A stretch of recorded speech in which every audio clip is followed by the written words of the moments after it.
Graça e paz. Eu sou o pastor José Henrique e aqui, na Escola Dominical da Igreja Presbiteriana de Nova Aurora, estamos estudando a revista Expressão, da editora Cultura Cristã, tema trimestral: Lições da Sabedoria, estudos em Provérbios, Eclesiastes e Cântico dos Cânticos.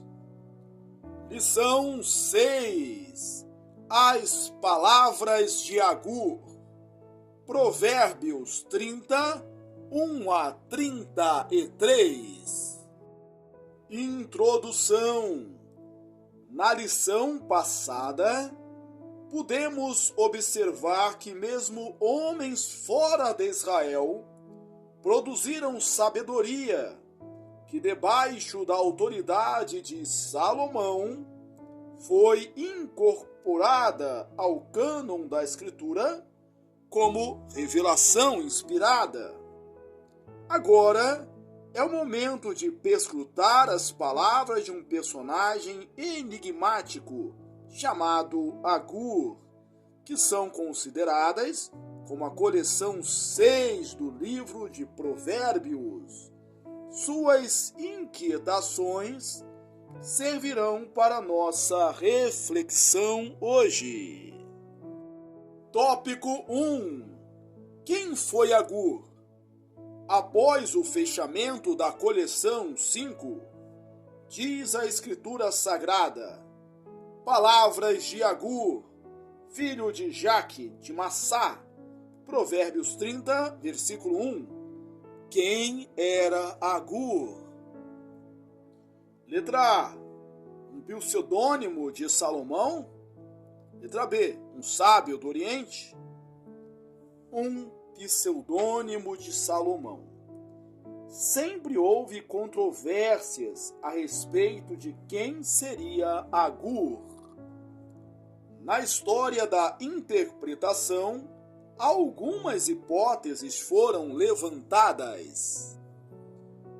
A mais antiga é que Agur seria um pseudônimo do próprio Salomão, tanto que a Septuaginta e a Vulgata não traduzem o termo hebraico Agur como um nome próprio. Essa interpretação foi bem massificada e bem estabelecida entre os judeus pela tradição rabínica da Mishnah.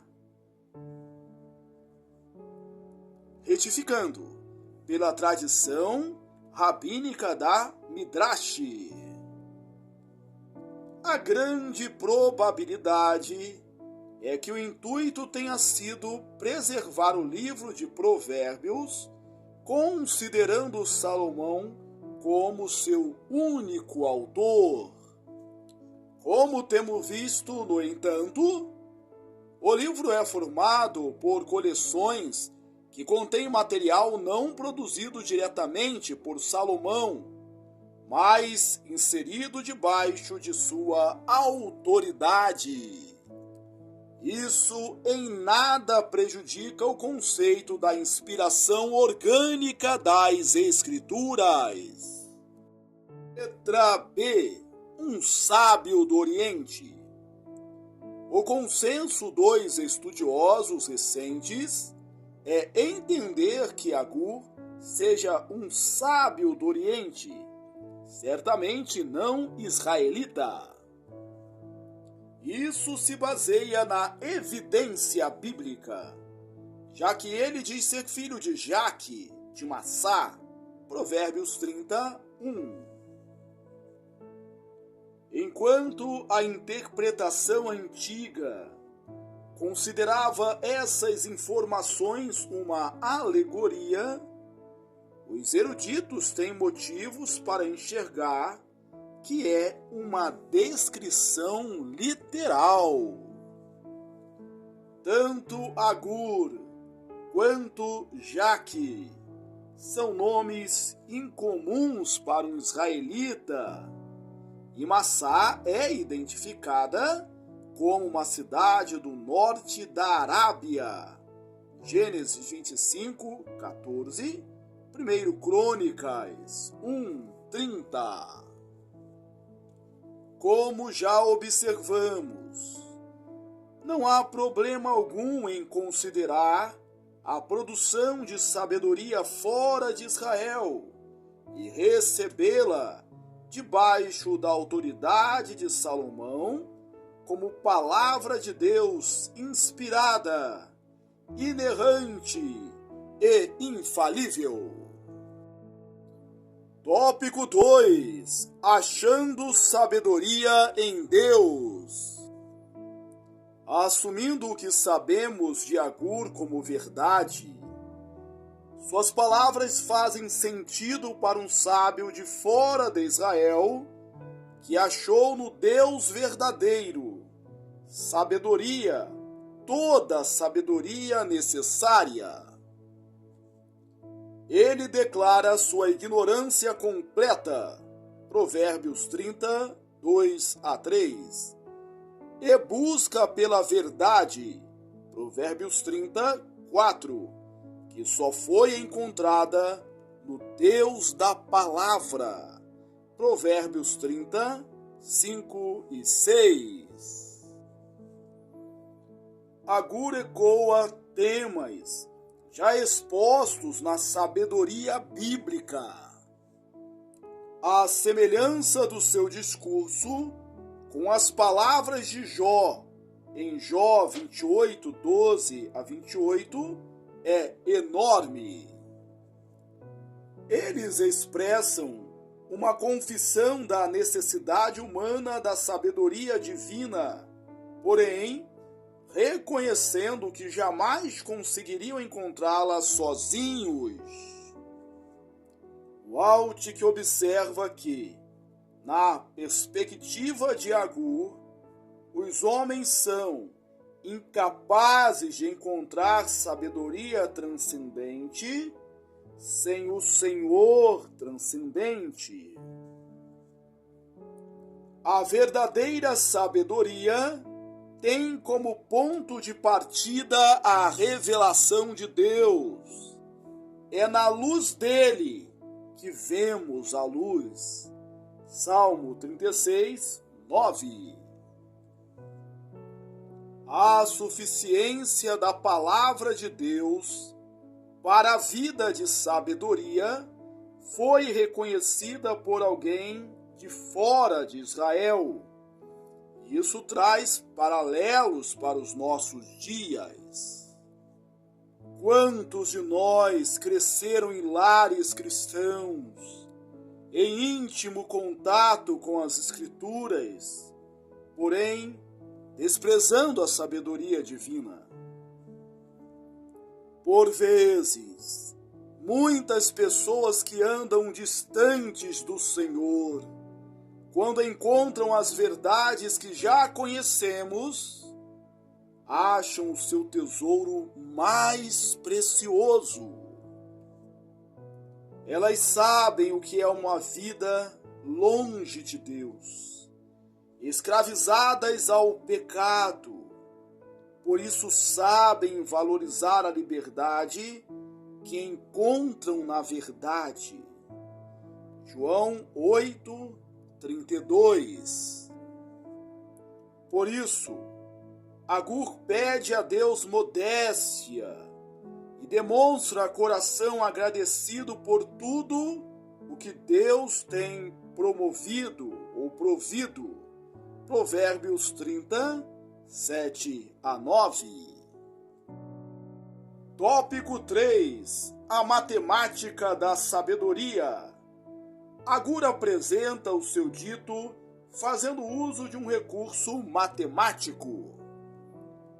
Ele revela a sabedoria divina em forma numérica, utilizando um jogo de palavras com os números 2, 3 e 4. Letra A. A preocupação com a ganância. Letra B. A ordem social. Letra C. Exortação à manutenção. Letra A. preocupação com a ganância. É natural pensar que depois de uma petição por modéstia, Agur condene aqueles que são gananciosos. A ganância leva a humanidade a desprezar os limites determinados por Deus, que para os indivíduos cheios de ambições egoístas parecem cadeias insuportáveis. Os ímpios estão dispostos a desprezar a ordem social estabelecida por Deus e a passar por cima de qualquer determinação que envolva amar o próximo. Assim, Agur reverbera maldições estabelecidas na lei, como a falta de honra aos pais e a negação do direito dos mais frágeis socialmente. Confira Provérbios 30, 11 e 17, Êxodo 20, 12, Provérbios 30, 14 e Êxodo 23, 6. Esse princípio é ilustrado pela sanguessuga, um parasita encontrado na água em toda a Palestina e que se fixava principalmente nas narinas e palato dos cavalos. Ela tem 2 órgãos de sucção, um que se prende ao hospedeiro e outro para sugar o sangue, que Agur chama de 2 filhas, Dá. São 2 filhas, 3 coisas e 4 que não bastam. Provérbios 30, 15 e 16. O ganancioso, portanto, é uma pessoa perversa, com desejos insaciáveis, somente disposto a sugar e nunca contribuir. Letra B. A ordem social. Após apresentar a ganância como um perigo, Agur parece nos dizer que ela perverte ou quebra princípios divinos.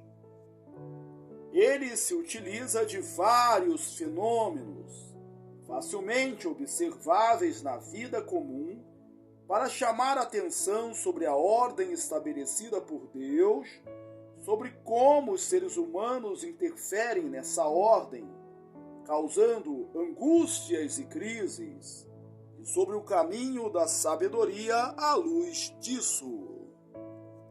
Como diz Waltke, os ditos numéricos passam da ordem dentro do lar para a ordem dentro da sociedade e do Estado. Essa progressão prepara o caminho para a exortação final de Agur ao seu filho, para não usurpar a autoridade do seu superior. Nas palavras de Agur, o caminho do homem com uma donzela é algo maravilhoso demais para se compreender. Provérbios 30, 19. A perversão desse caminho se encontra, novamente, na figura da adúltera. Agur se espanta, porque ela diz: come e limpa a boca, e diz: não cometi maldade. Provérbios 20, Provérbios 30, 20. Waltke observa que há uma destruição da ordem social sem perceber, pois, para ela, a satisfação do seu apetite sexual não é diferente da satisfação do seu apetite gastronômico. ela promove a destruição da família e não se importa. Da mesma maneira, e com imagens vívidas da criação, ele demonstra que isso se aplica às outras esferas da vida.